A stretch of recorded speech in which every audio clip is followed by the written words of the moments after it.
Suttomo. Hello.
Hello.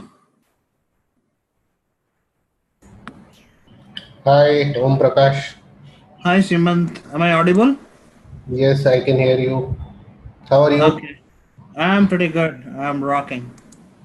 Great. So, what I will do is give me 5 minutes. Meanwhile, I'll just share the deck. I You guess, need to share your screen.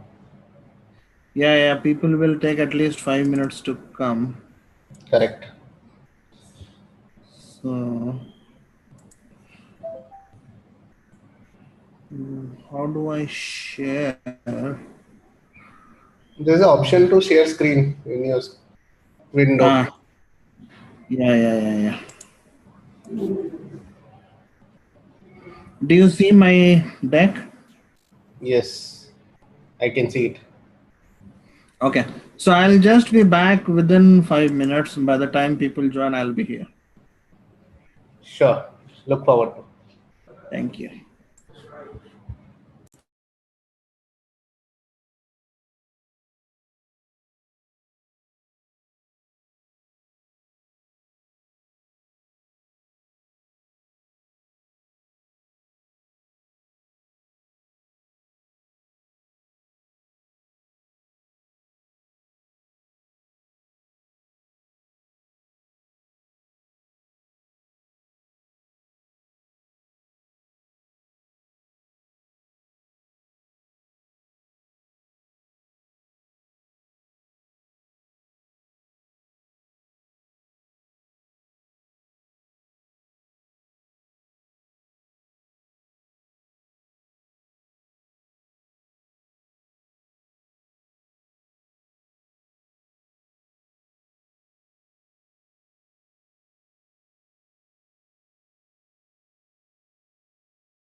Hello, Om. Good evening. This is Jamshid.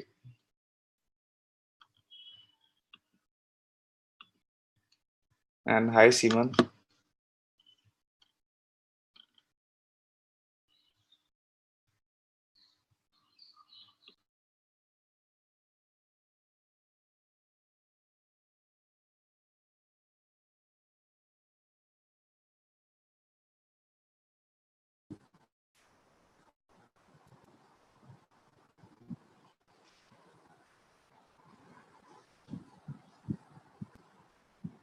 Hi, Jamshid and Raju.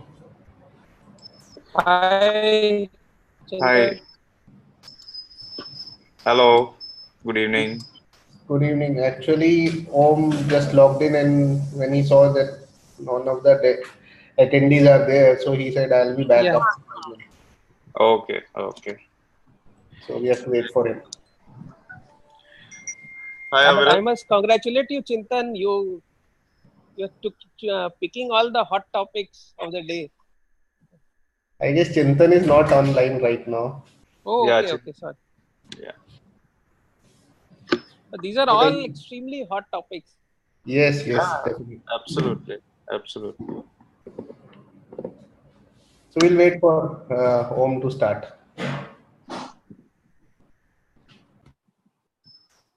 Hi, Aviral.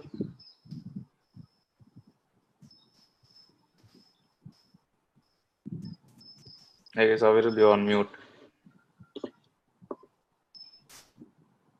Hey, sorry.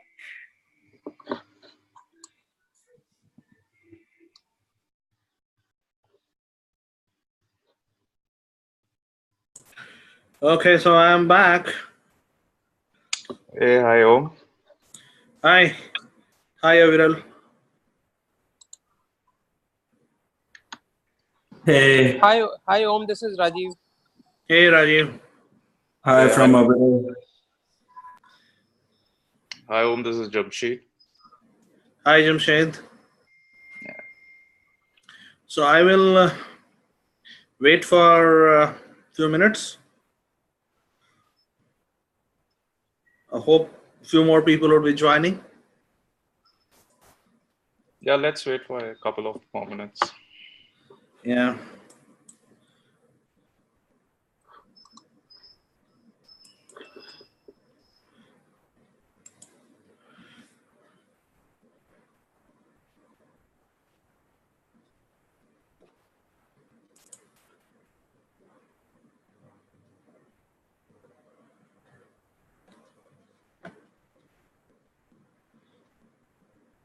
So we have Aviral, CK Arora sir, Rajiv Khemka, Seemant and Jamshed.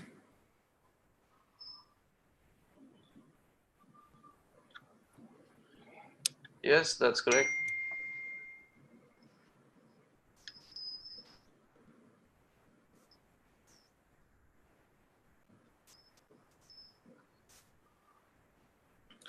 Let me send that message to everyone right now.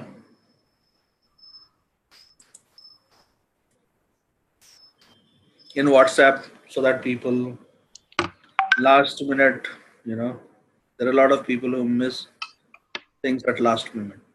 So Correct. They would be able to join. yeah.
So we'll wait for the last minute and then start.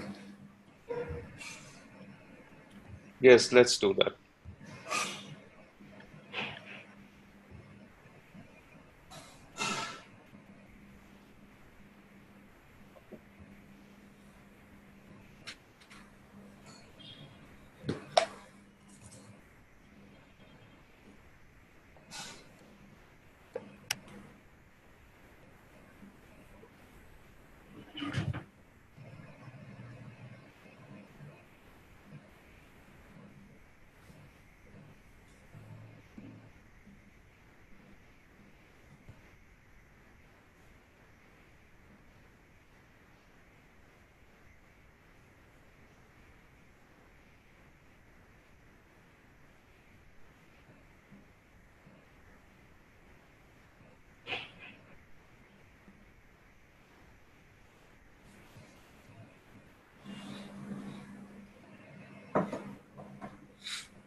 Okay. So good afternoon, everyone. Welcome to the session on robotic process automation and artificial intelligence. And today I see we have Sanjay Gupta, Aviral, CK Arora, Jamseed, Jeff, Rajiv Khemka, and Simon. So please feel free to stop me at any given point of time during the presentation if you have any question or you want me to go through something again. So we'll take some time and go through it. And let us start the session now.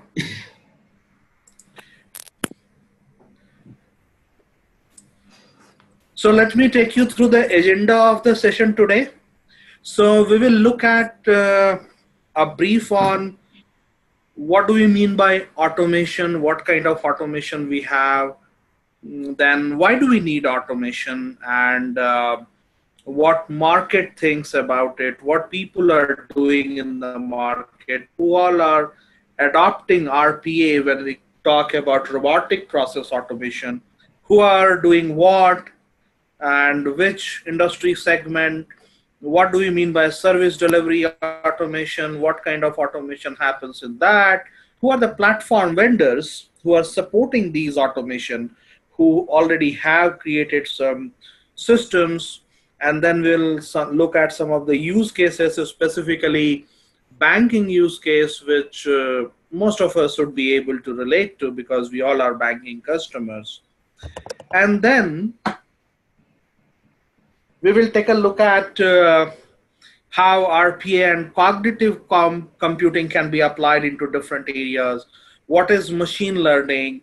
Then we'll also look at, what is the journey? What is the reference of creating a robo? What is the bigger picture which people are trying to incorporate, embed in systems with respect to overall capability landscape we are building, and then what kind of intelligence we have in computing, some of the learning resources which will be useful for all of us that I'll share, and then we'll go over question and answer. Does this look comprehensive? Did I miss out anything? Anything which could be added, removed? I think this is very comprehensive. Om, let's start with this, and along the ways, I guess there would be questions which Sure. people can, focus into. Yeah, please. So when we talk about RPA and AI, I would like to give a distinction here, and the distinction is in the image itself. If you look on the left-hand side, it's more mechanical, it's more action-oriented, it is more to do with the rules, a certain composition of a machine to enable itself to do certain kind of tasks. If you see the bottom one, a robo is being trained to draw something on a drawing board. So this is the left-hand side of it. On the right-hand side, if you see, there are models of brain. So brain thinking, all that comes as prominent distinguisher when we look at the right side. So when we talk about RPA, we talk more about the left side of things, where functions, processes, systems, which are there in a business ecosystem or an IT ecosystem or whatever ecosystem we talk about in terms of services we offer out of those systems. So they are composed, and basically we code rules to automate them. When we come on the right side, where the intelligence is there, it also enables us to think and then act, decide on something, analyze something, create a pattern out of something, try to predict something. So those kind of capabilities would be powered by something which we known as intelligence. And because this is artificial, God did not create it, we humans are creating it. That's why we call it artificial intelligence. So that's the distinction between RPA and AI. Now, the world is fusing. So these robots are also having these capabilities. So slowly, from robotic, pure robotic, rule-driven automation, we are moving towards something called cognitive automation. Some people call it intelligent automation. Some people call it learning systems. So different terminologies are there, buzzwords are there in the marketplace, but this is the fundamental distinction between the two. Now, if we look at, I don't know, how do I hide this? 1 second. Huh? Yeah. So as I spoke about two types of automation. One is robotic automation, where either in part or full end-to-end process is automated, and that process is otherwise done by a human. So whatever work a human does, are we recording this session? Yeah, this session is showing as recording because on the top bar it is showing as recording. Okay, fine. So if somebody is recording, it's fine. So these work, these works would be otherwise done by human. So that would be the robotic piece. The more and more intelligence we bring in, and more capability like recognizing pattern, classifying objects, classifying data, classifying things, and decide and act kind of capability, prediction, analysis, and those kind of things, it moves towards intelligent automation. Now, intelligent automation, one fundamental distinction is beyond these capabilities, what I spoke just now, it has a self-learning capability. So it can learn based upon the actions it performs, based upon the data it interacts with, and based upon the behavior it is run with. So it gradually improves itself, and then there are learning algorithms which are embedded, which actually enables it to think. And that comes in the zone of machine intelligence, neural networks. There are certain cognitive computing technologies, natural language processing abilities, and those kind of things we see. Now, entire automation landscape, be it any type of automation, it fundamentally operates on data. The data can be structured, it can be unstructured, it can be linear, non-linear, time dependent, or time independent. So these are the various types of data we have in the entire landscape of computing on the entire planet, and all these automation essentially operate on some sort of data in a particular context.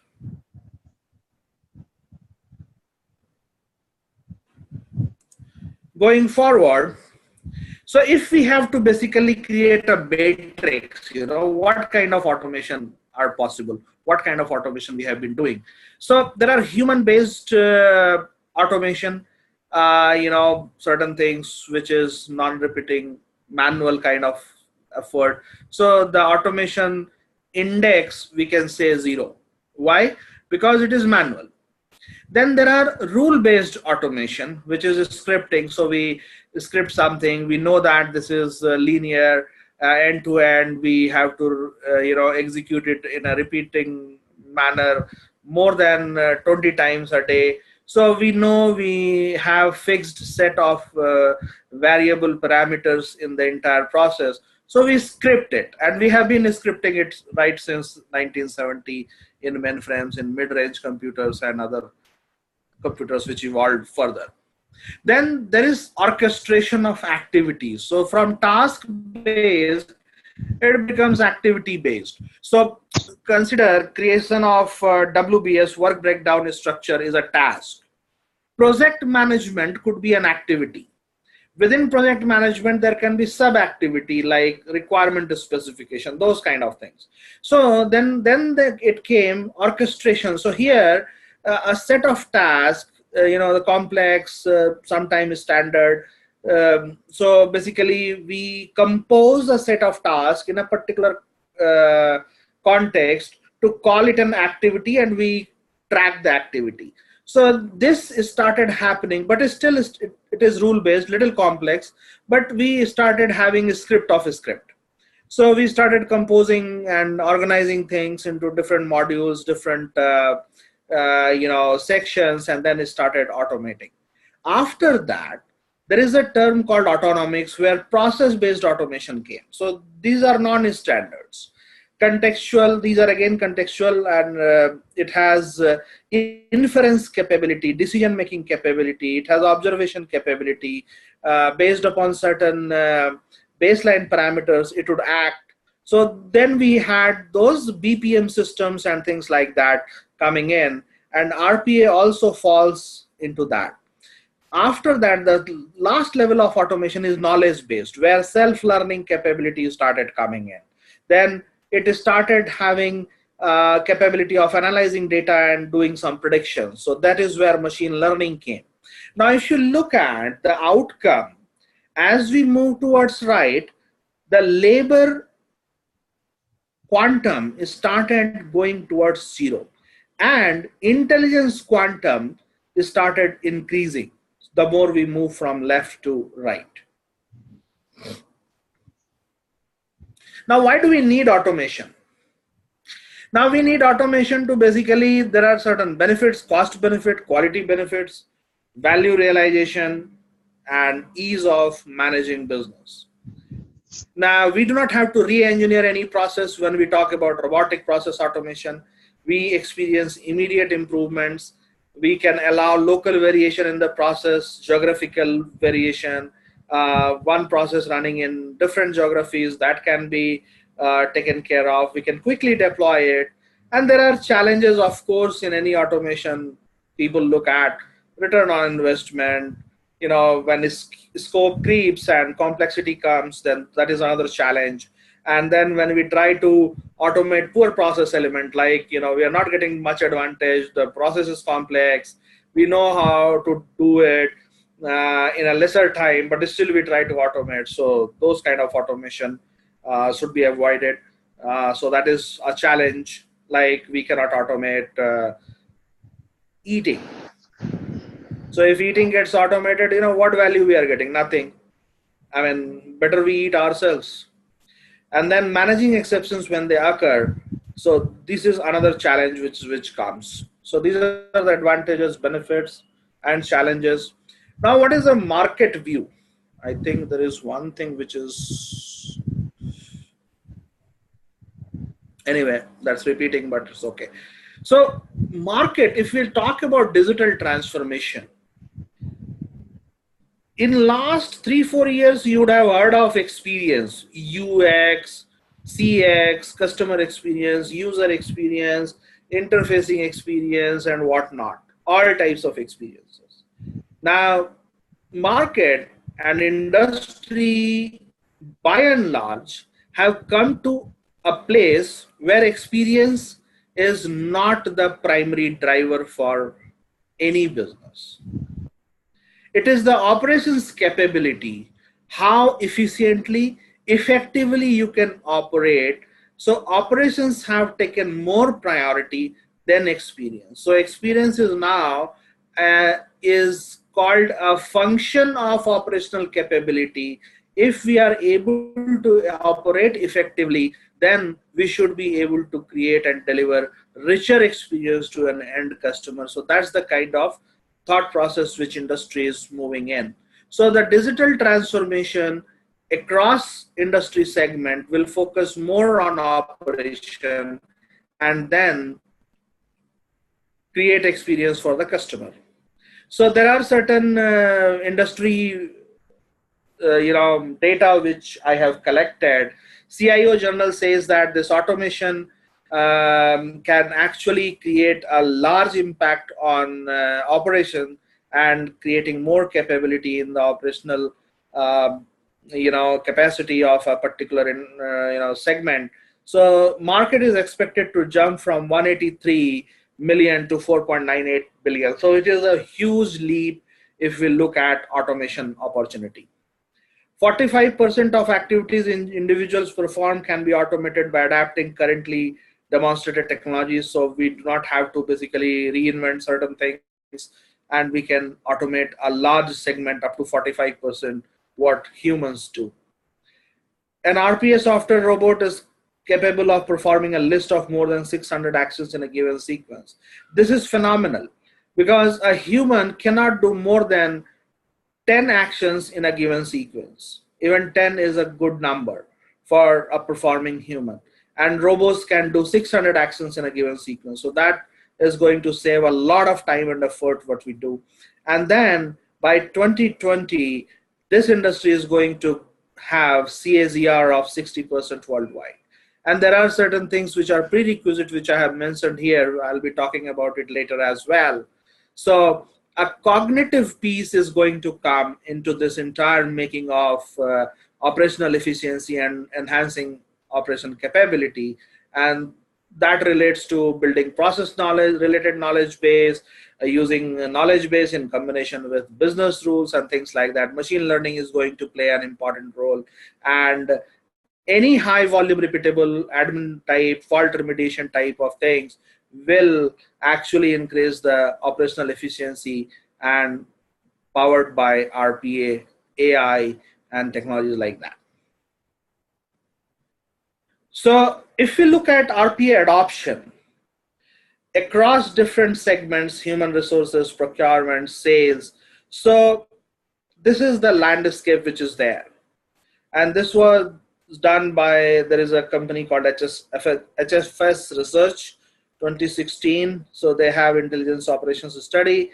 So starting, they hit upon IT and network ops. So SOCs and NOCs, what we usually know as. So there 10% is full scale RPA done. Remaining 23% is in progress. And then finance and accounting 6% has been done, marketing 10%. So if you look at the pattern, less than 10% is done and 20% is in progress. That means there is 70% is still to be done.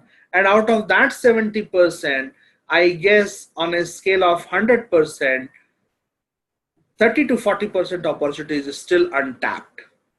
So this particular area is going to churn lot of work, lot of automation related projects and things like that. The platforms itself will mature and scale. There will be mergers and acquisition in the marketplace to win the particular segment. Like finance and accounting will have a different platform segment for platform vendors to play, whereas sales will have a totally different strategy to tap the market. So when we talk about service delivery automation, there are primarily two types of processes we see. One is because no industry, no company, no enterprise is a business enterprise today. All of them at some point of time, in some way or the other, either self capability or augmented capability or bot capability, they rely heavily on technology. And when I say technology, it has to have IT systems, IT operations, IT infrastructure. their own IT capability. So IT process is one big segment for automation, and this powers business processes, enhances, directly impacts business capability of an enterprise. So that is the end goal. So these two landscapes are distinct in the marketplace. So it starts with automation of network, server, storage, DevOps, cloud infrastructure automation and things like that. And slowly it goes towards IT services. And at the top layer, you have business services, which we deliver to the customer. Any questions so far?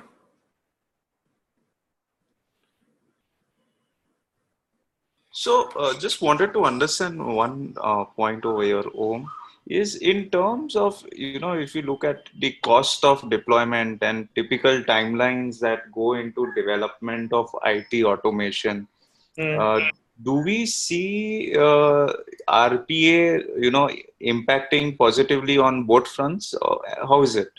Yes. So let me take you a little back. Let us consider a requirement which needs to get into an application, and it has to follow typical SDLC model, which is software delivery life cycle. And then finally it goes live on a cloud infrastructure. Now, right from the beginning till end, if I have to automate, so let me go a little deeper into what do we mean by automate. So I have a requirement and I have a code, and I have to have a runtime to run that code, and then some interface I have to expose to the customer to experience that the requirement is realized.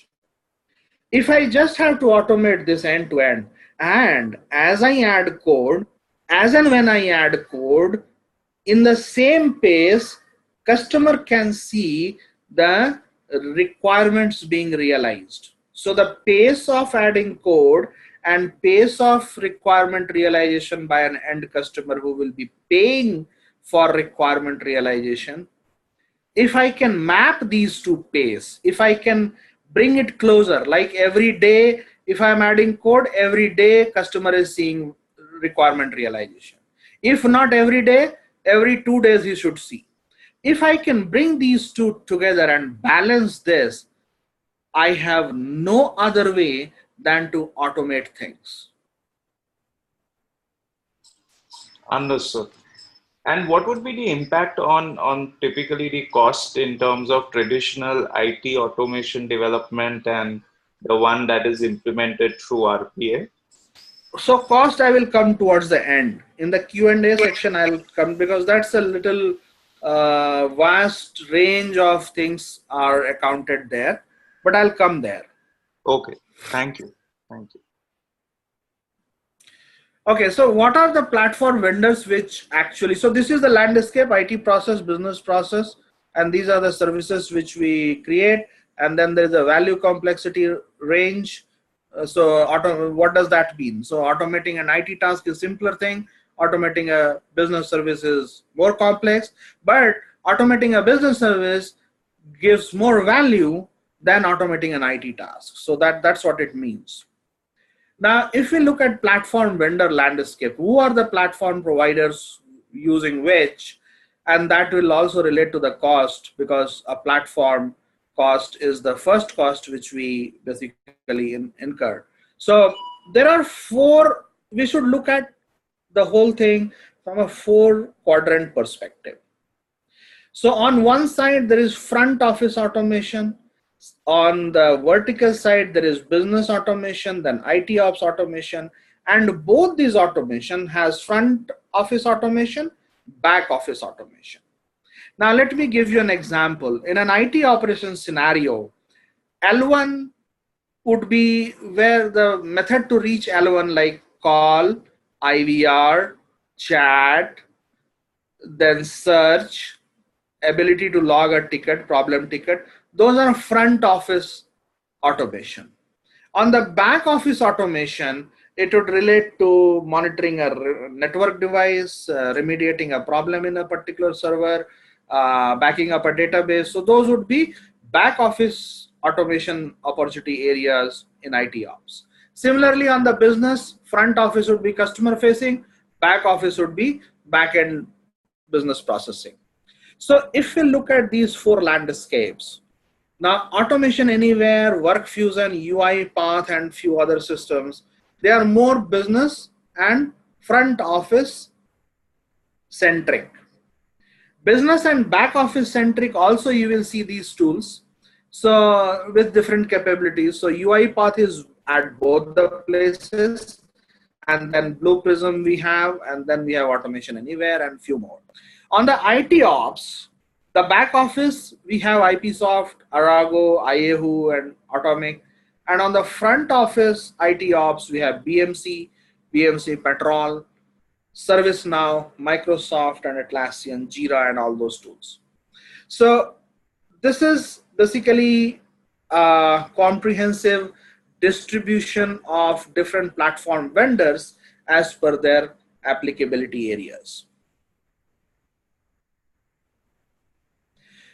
Now, some of the banking use cases which we have been working on, which we have worked upon, which can become a candidate for robotic process automation, and banks are doing it.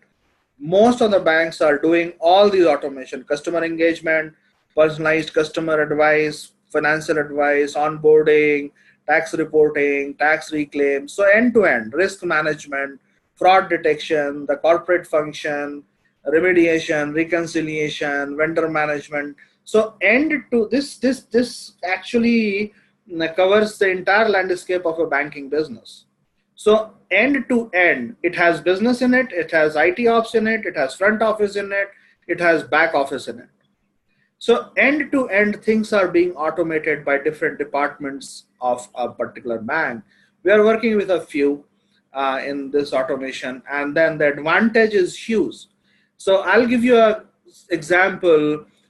We have a customer where they used to have 200 people working for 365 days to basically process the back-end invoices and those finance instruments. And the error rate was 6%. And the 6% used to cost almost 600 million to the bank every year. And to cover this 600 million, bank used to put some 100 or 200 million to reduce this up to within 100 million or 150 million. But the loss was never less than 100 million a year on these errors. And those errors used to be carried forward every year, and it used to compound every year. So that is how banks actually lose credibility in the marketplace, and that becomes NPA after some time. So after automation, the error, human error, from 6% it became 0.6%. So you can see from 600 million, we brought the loss, the scope of the entire loss, to 36 million. So that was the basically jump which they saw within a year time.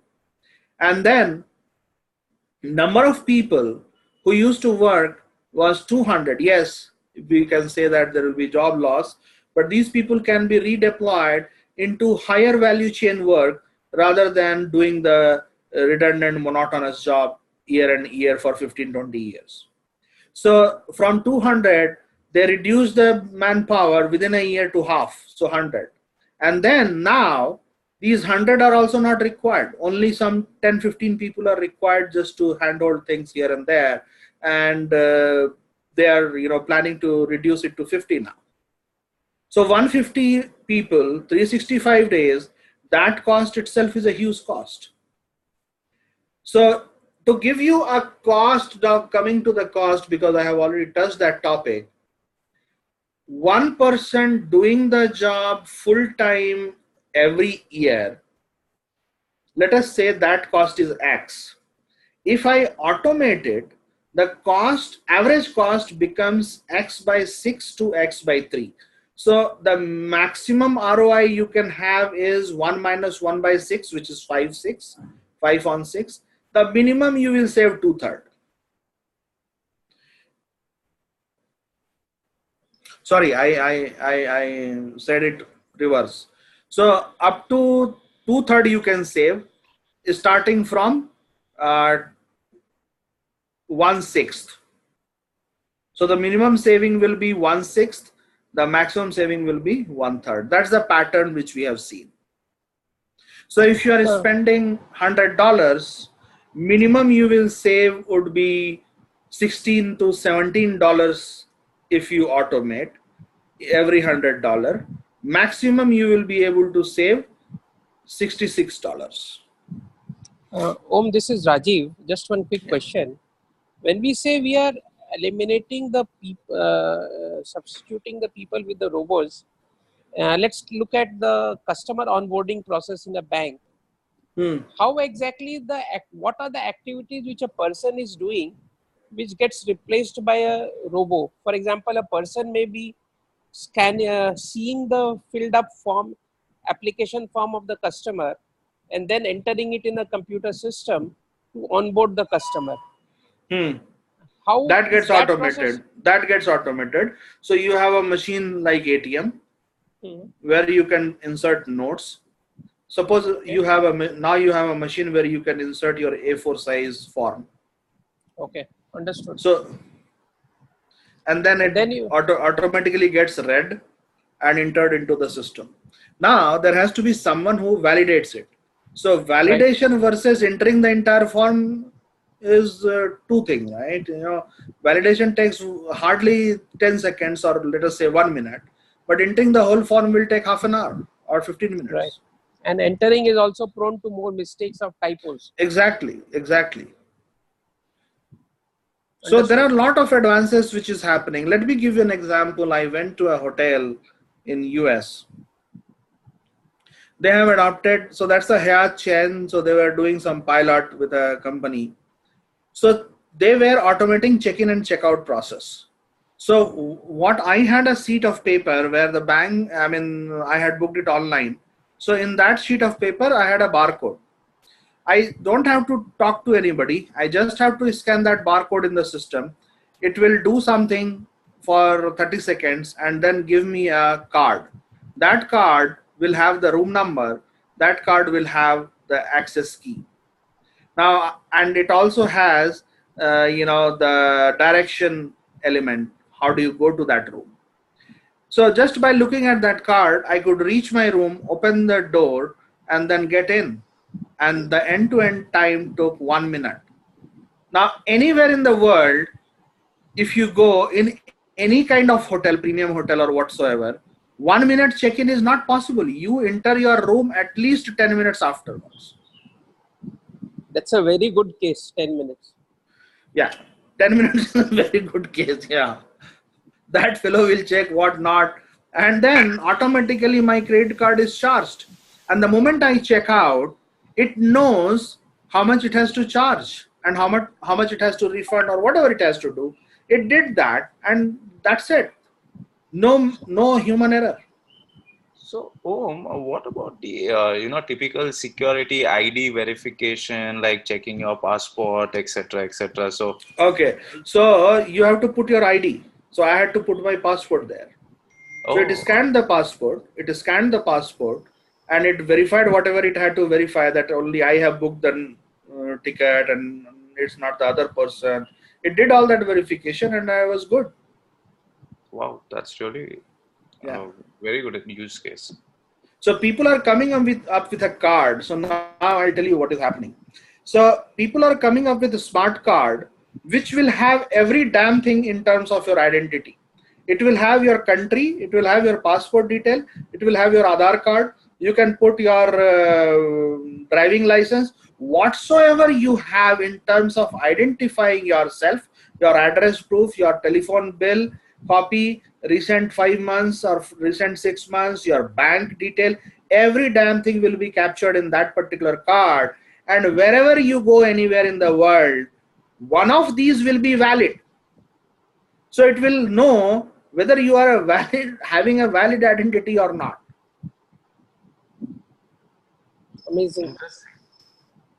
and this will be on the server.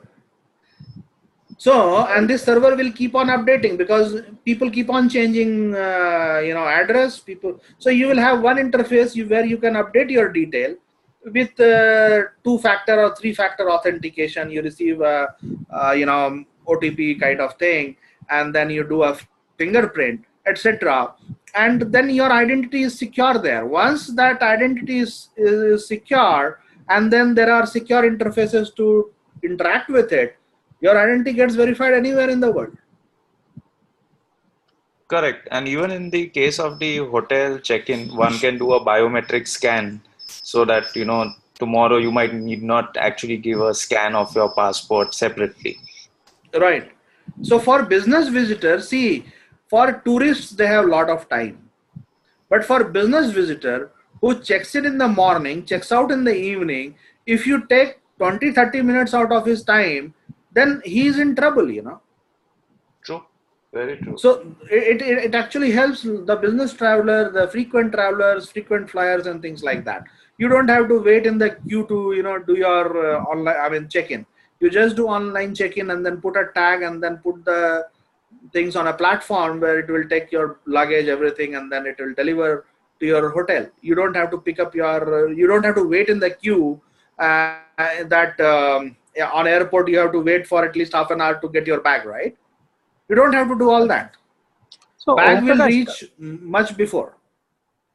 Om Prakash, coming back to this banking use case, the fraud detection use case, how is the RPA based fraud detection different from, let's say, a software and analytics based fraud detection where patterns are identified and you are flagging out a possible fraudulent transaction either on a credit card or in a banking account where there is a transaction which is out of line with the normal trends?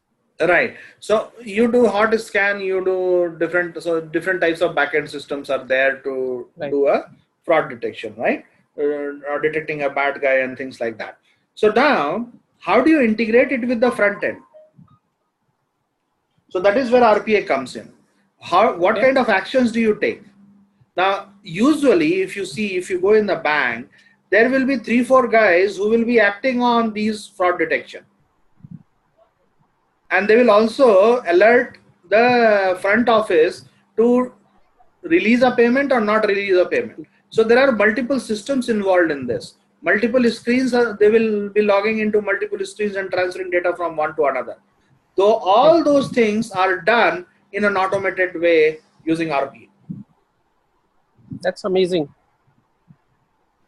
So when it comes to integrating different types of systems and not following, the protocol of software integration, how do you accomplish things in a UI way? That is where RPA comes in picture. You don't have to share the login. You don't have to store anything. You just have to, record once and it will keep replaying that.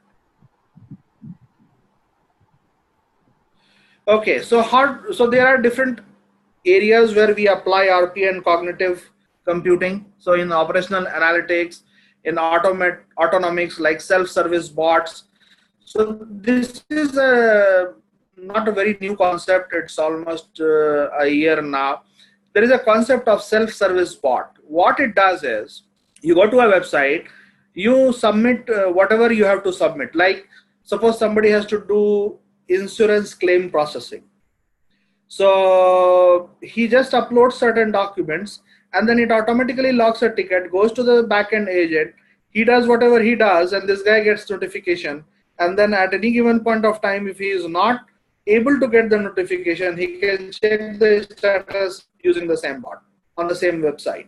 So the bot becomes an interfacing agent between the customer and the back office. And whenever the process is complete, this guy gets notification at the completion of each and every step. And then he knows that where I am, when I will be getting the refund. And if he has to submit some additional document, the same gets done through this bot. So this bot will reach you, you upload the document, it will again put it in the same file where your claim is getting processed. So Om, is this all restricted to companies overseas or companies in India are also started to do this? Companies in India also started doing it. You will have certain things coming in with Intel. You will have something with Airtel. Then I guess this guy is also doing a good job in terms. So a lot of bio research firms, they are doing this using fingerprint and things like that. So there are a lot of applications which are happening in terms of medical report reconciliation and things like that. So lot of software driven automation as well as robotic automation with artificial intelligence, pattern matching, all those things are happening. So in India, I think it will take little while. Maybe a year down the line, you will start seeing all the banks having self-service bots. So you will go, there will not be a beautiful lady welcoming you. There will be a robo saying namaskaram to you. And that robo will have options. It will display 1, 2, 3, 4, 5, what you want to do, and then it will direct you to that direction. If you want to draw money, it will direct you to ATM. If you want to go to a teller, it will direct you to a teller. And that teller will have collect some information and then scan things and automatically release money to you. It doesn't have to do manual verification.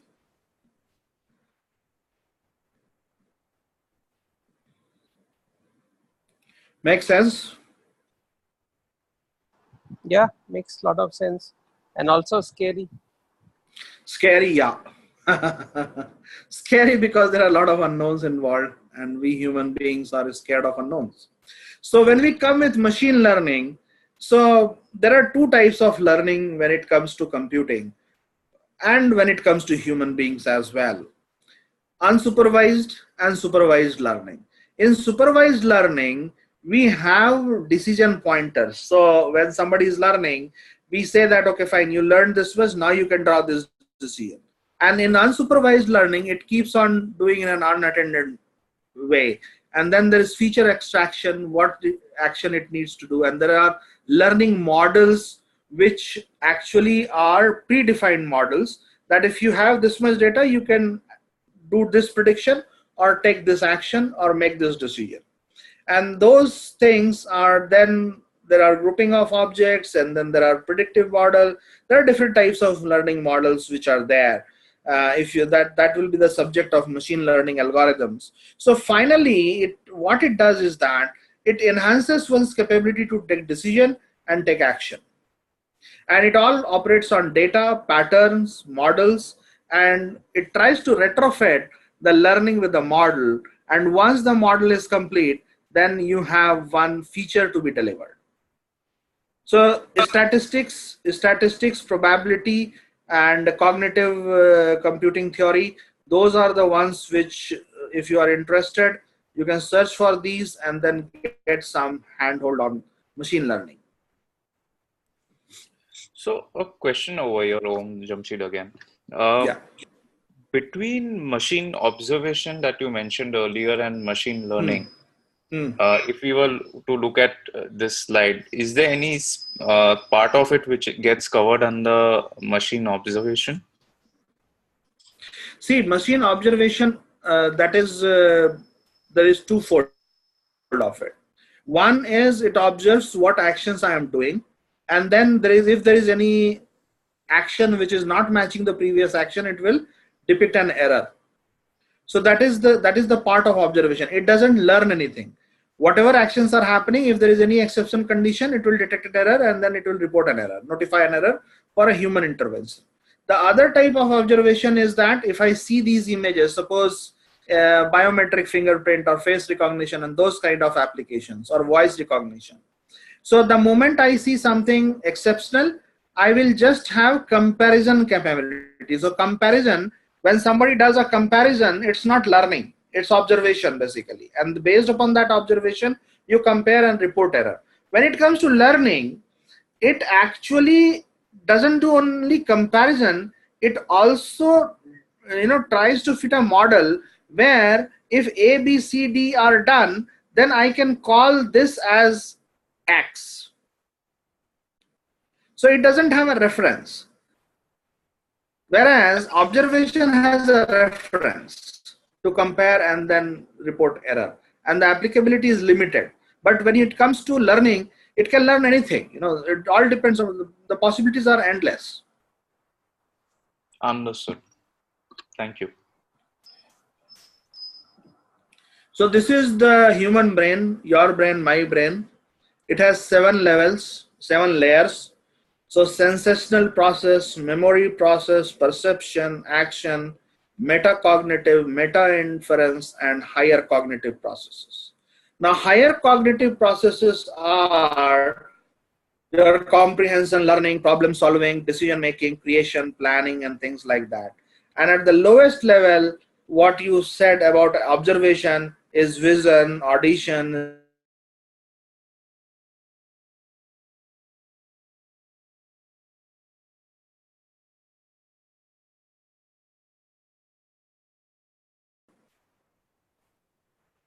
or maybe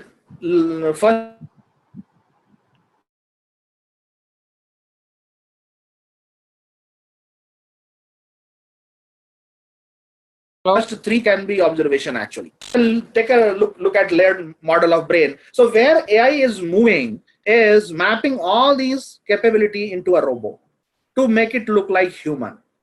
So the way human comprehends, robot can comprehend. The way human learns, robots can learn. The way we solve problems, robots solve problems. So this is the AI reference, artificial intelligence reference, which is being applied in bits and pieces in a particular context of a business process. Yes, somebody was asking me some question.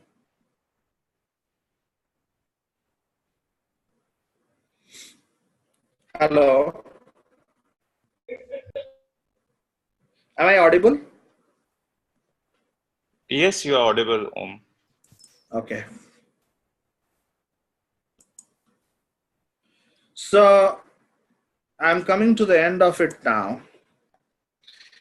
So when we apply this intelligence in computing, like let us say chessboard or any particular game, we perceive, we cognize, and then we take action. What are the actions we take on a chessboard? Best move, shortest path, and all that, right? So these are some of the things. Robots are also trained with a model to take action. When it comes to systems, what are these capabilities, what are these cognitive capability and intelligence capability are OCR, ICR, where you optically recognize a character, then you recognize face, you recognize speech, image, then you diagnose a particular problem, the natural language processing, reasoning, all these things start coming in the business application domain, knowledge representation. One example can be email spam filtering. How do you recognize that there's a spam, there's not a spam? So those kind of capabilities, when we try to build and behavior-based robots and intelligent agents, intelligent control, when we start inserting, then things go in a much more intelligent way, and then there are many more business servicing possibilities which come into action, and the sky is the limit. And that's why people are afraid of this. Now coming to some of the learning resources, people who want to learn machine learning. So there is a Java machine learning library. Then there is a Veka library, which has certain examples. It has certain models in Java. Now, people who are interested in exploring something on RPA domain, they should know Java, Ansible, Unix, Python, etc., etc.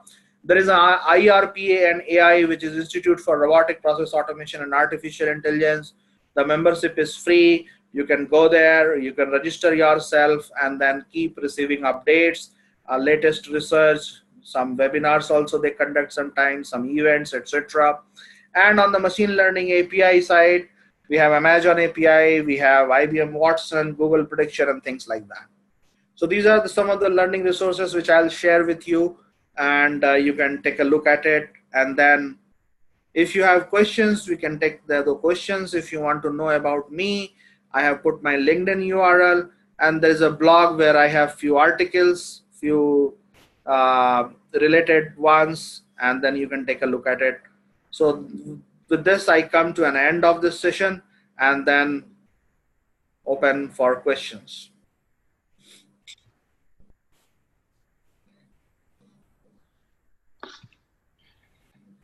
Yeah, thank you, Om. I think this was a really good insight and intro into the world of RPA and of machine learning. Just to kind of, understand more from a perspective of machine learning and, on our tech chat, WhatsApp chat, we've been talking about how AI has developed their own, language, and then the MIT guys had to shut the AI down. So, Yeah. as you rightly mentioned, that definitely in humans the fear of unknown is the greatest.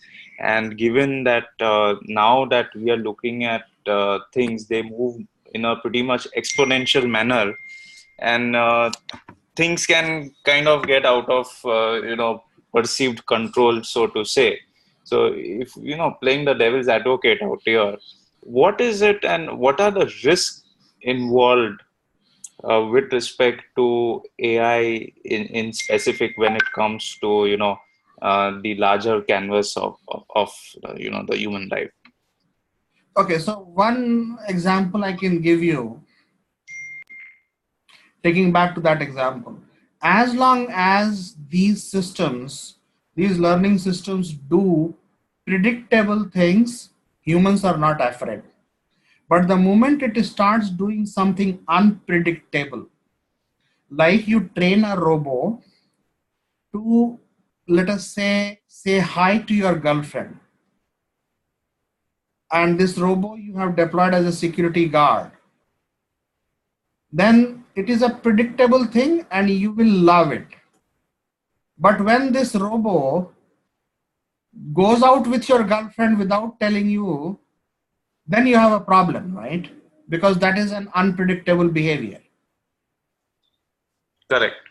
Right? Now, robo is looking at you every day that you, this girlfriend comes and robo welcomes the girlfriend, and then the girlfriend goes and meet you, and then you go out with that girlfriend every day. Now, if it starts learning and starts applying the same thing what you do, if robo starts doing it, thinking that it is going to help you, it is going to, because the fundamental is what? The fundamental is that your work reduces,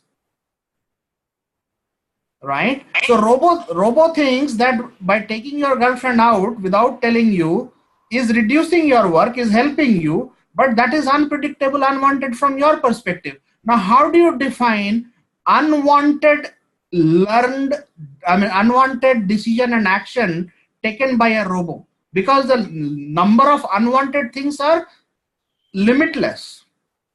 Number of wanted things are limited.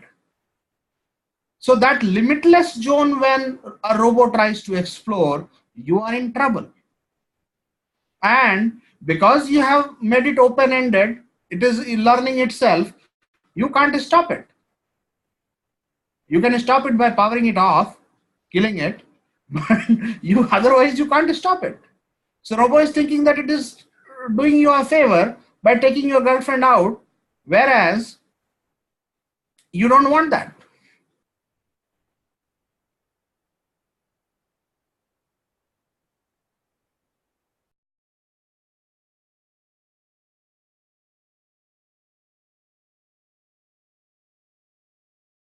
One would introduce in the AI ecosystem.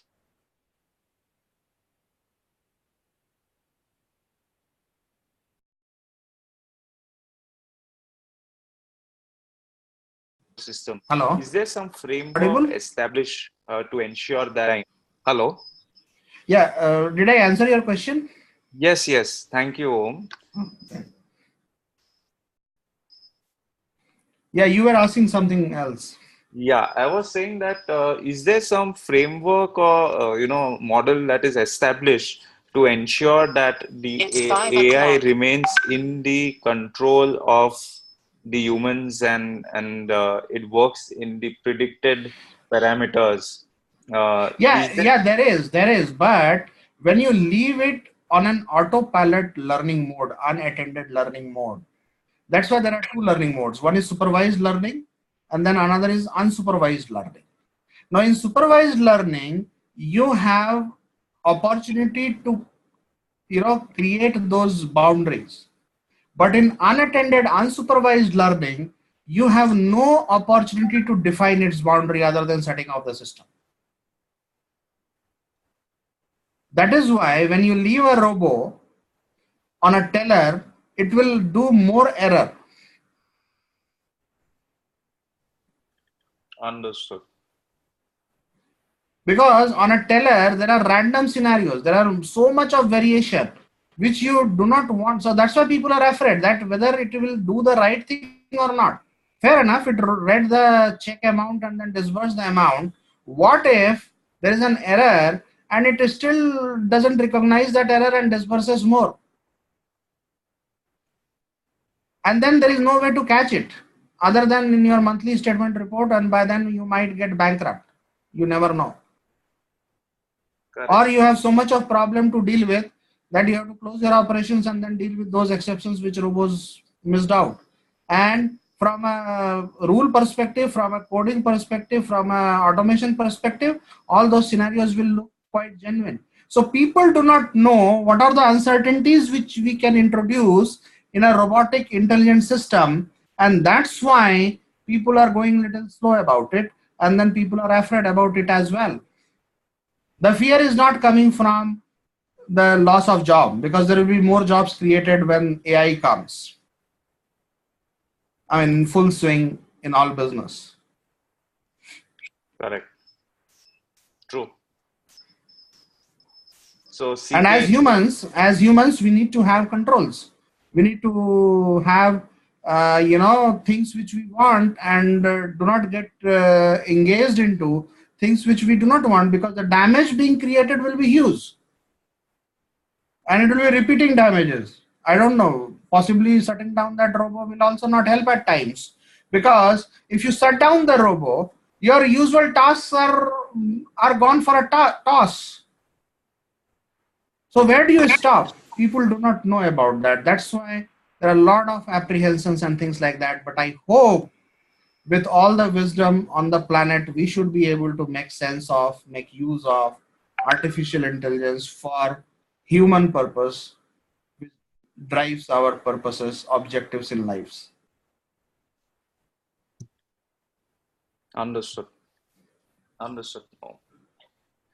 So can we have some more questions? CK, Jeff, Kanwal, Rajiv, Sandeep, Sanjay, any questions that you would like to put forward?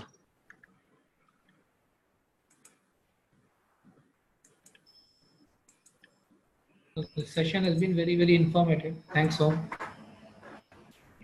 Yeah, Om, Thank you, this thanks. is Rajiv. This has been a very, very informative session. Now, typically, of course, that may not. And are these RPA projects being taken up by, let's say, banks, more in the shared services area by customers? No, it's at both the places. I mean, their units are also doing it. Some places they are tying up with vendors like TCS, Wipro, company like us, and then doing it. So it's not only shared services. These are, I would say, more innovative projects than, as transactional as shared services. Okay.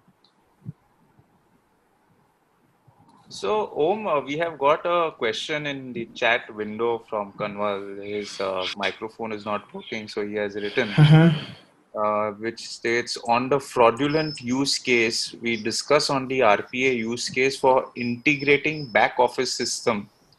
Isn't this entering the EAI area of having various systems, whether back office or front office, to work in integrated manner?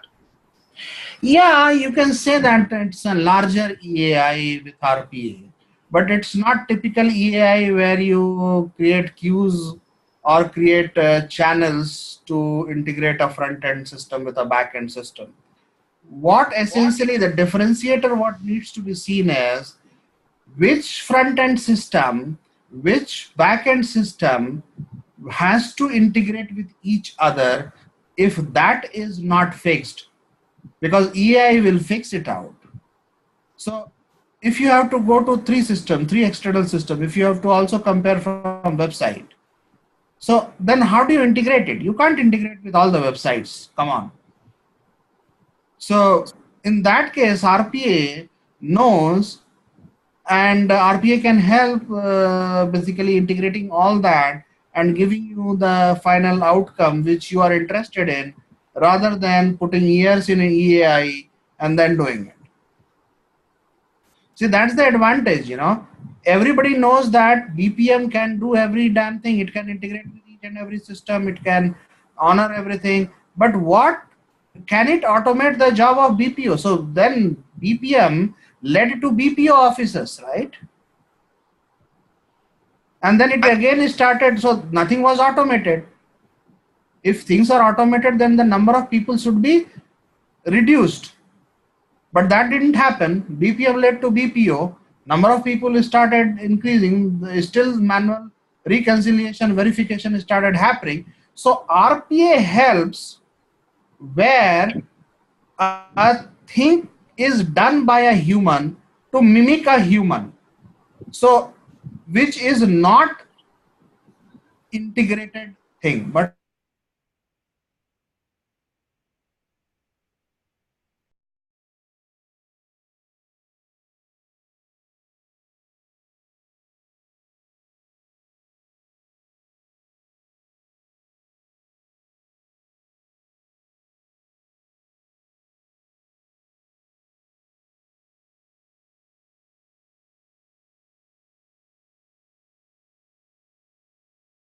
kind of initiatives and projects. Whether I answered this question or not. Kanwa. So Okay. Kanwa has messaged that yes, he got it. He's thanked you for it. Right, thank you. So with this, we end the session. I'll share the PPT and recorded thing. I guess Chintan will have access to it. Yes, so Chintan will be then uploading it on YouTube. And Yeah. thank you once again, Om. This has been a wonderful session. And I would request Rajiv Khemkaji to propose a vote of thanks. Oh, thank you. Thanks.